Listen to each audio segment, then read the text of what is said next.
Hello friends, welcome to another video on my channel. আজকের এই ভিডিওতে আমরা এমন কতগুলি বাক্য ইংরেজিতে কিভাবে বলতে হয় শিখব, যেগুলো আমাদের রোজকার জীবনে খুব প্রয়োজনীয়।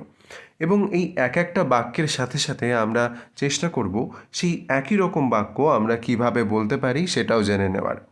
প্রথমটা, আমি এখন ঘুম থেকে উঠলাম। I just woke up.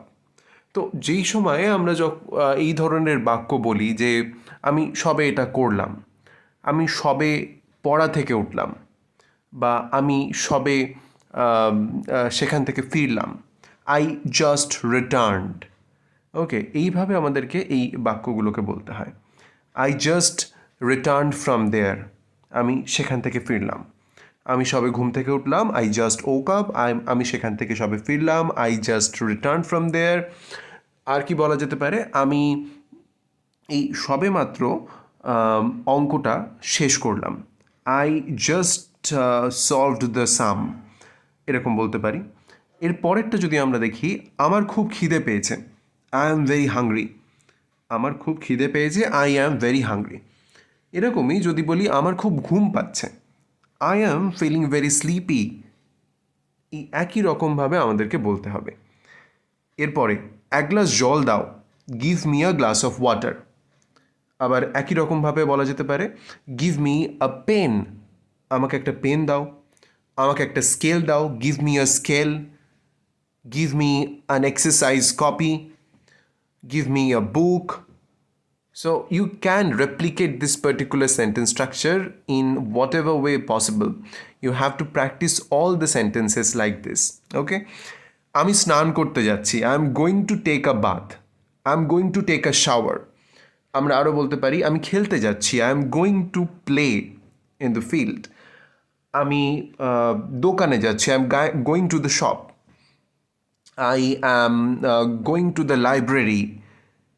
আমি কোথাও যাচ্ছি, এই ধরনের সেন্টেন্স বলতে গেলে আমাকে এইভাবে বলতে হবে, I am going to the park, I am going to the field, I am going to my office. তো এই চারটে এইরকমই বাক্য যেগুলো আমরা এইভাবে বলতে পারি। আমাদেরকে যেটা করতে হবে, এই প্রত্যেকটা বাক্যের যে গঠনগত বৈশিষ্ট্য সেগুলোকে মেনে এগুলো বলতে হবে। আচ্ছা, এবারে দেখে নেওয়া যাক আরও কতগুলো বাক্য। কেমন আছো, হাউ আর ইউ। সব ঠিক আছে, ইজ এভরিথিং ওকে। অথবা ইজ এভরিথিং অল রাইট। পরে কথা হবে, টক টু ইউ ল্যাটার। আবার একইভাবে যদি আমরা বলি পরে দেখা হবে, সি ইউ ল্যাটার। ধন্যবাদ, thank you, thanks a lot. Thanks a lot মানে অনেক ধন্যবাদ। আর নর্মালি যখন ধন্যবাদ, ধন্যবাদ, থ্যাংক ইউ। আচ্ছা, এবারে এমন কতগুলো বাক্য আমরা দেখি যেগুলো আমাদের কেনাকাটা করার সময় প্রয়োজন হয়। যেমন কোনো জিনিসের দাম জিজ্ঞাসা করতে, এটার দাম কত, হাউ মাচ ইজ দিস। এবারে যদি আমরা কোনো একটা নির্দিষ্ট জিনিসের দাম জিজ্ঞাসা করি, এই বইটার দাম কত, how much is this book, how much is this jacket, how much is this shirt, how much is this pen, how much are this spectacles. এইভাবে আমাদেরকে জিজ্ঞাসা করতে হবে। এটা খুব দামি, it is very expensive, it's costly, এটাও বলতে পারি আমরা। একটু কম হবে যখন আমরা দর কষাকষি করি, বার্গেইন করি, নেগোশিয়েট করি দাম, তখন কিভাবে বলবো, can you lower the price. এবার এইটা আমরা জিজ্ঞেস করছি। আবার যদি আমরা এটাকে রিকোয়েস্ট করার চেষ্টা করি, could you lower the price.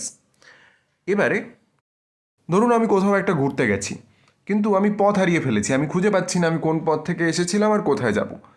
I am lost, আমি পথ হারিয়ে ফেলেছি। আপনি কি আমাকে সাহায্য করবেন, ক্যান ইউ হেল্প মি। আবারও যদি আমরা রিকোয়েস্ট করে বলি, কুড ইউ হেল্প মি, আপনি কি আমায় সাহায্য করবেন, কুড ইউ হেল্প মি।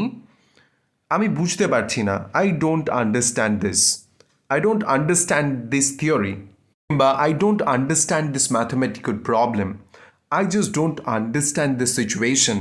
এইভাবে আমরা বিভিন্নভাবে এই বাক্যাংশগুলোকে ব্যবহার করতে পারি। I don't understand this, I don't understand that.